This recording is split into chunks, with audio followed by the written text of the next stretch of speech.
ഇന്ന് finished out അയക്കുന്ന 2 bridal blouses ആണ്. രണ്ടിനും 2 പാറ്റേൺ ആണ്. ഒന്നിൽ പാറ്റേൺ നെക്കിലാണ് വന്നെങ്കിൽ മറ്റൊന്ന് ഹാൻഡ് വർക്കാണ്. രണ്ടും കാണാം. ജസ്റ്റ് ഒന്നിവിടെ നമ്മൾ സെറ്റ് ചെയ്തിട്ടുണ്ട്.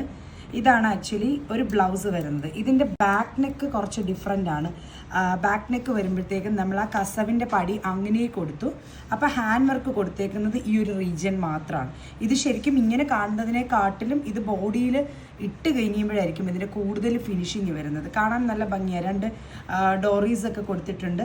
നെക്കിൻ്റെ പാറ്റേൺ വന്നേക്കുന്നത് ഈ ഒരു ഷേപ്പിലാണ് വന്നേക്കുന്നത്. ഒരു ചെറിയ ആർച്ച് താഴത്തെ പോർഷനിലൊരു പടി, അത് കസവിൻ്റെ തന്നെ നമ്മൾ കൊടുത്തു. അപ്പോൾ അതിൻ്റെ പോർഷനിൽ നമ്മൾ എംബളിഷ്മെൻറ്റ്സ് ഒന്നും ആഡ് ചെയ്തിട്ടില്ല. ദെൻ സ്ലീവ് ഓഫ് കോഴ്സ് സിമ്പിളായിട്ടുള്ള ഹാൻഡ് വർക്കാണ് ചൂസ് ചെയ്തേക്കുന്നത്, നെക്ക് പോർഷനിലെ പോലെ തന്നെ. ഇതാണ് ഇതിനകത്തുള്ള ഒരു സ്പെഷ്യാലിറ്റി, സ്റ്റിച്ചിങ്ങിൽ വന്നേക്കുന്ന ഒരു ഡിഫറൻസ്. വർക്കിൽ സ്ലീവ് പോർഷൻ നിങ്ങൾക്ക് നോക്കിയാൽ കാണാം ഒരു ചെറിയ ഡിഫറൻസ് കൊടുത്തു. ചെറിയ പഫ് സ്ലീവ്സ് ഒക്കെയാണ് വന്നേക്കുന്നത്. ഈ ഹാങ്ങിങ്സ് നമ്മൾ മുകളിലും താഴെയും 2 രീതിയിൽ ഹാങ്ങിങ്സ് കൊടുത്തിട്ടുണ്ട്. ഡബിൾ ലെയറിൽ ഹാങ്ങിങ്സ് ചെയ്തേക്കുന്ന ഒരു പാറ്റേൺ ആണ്.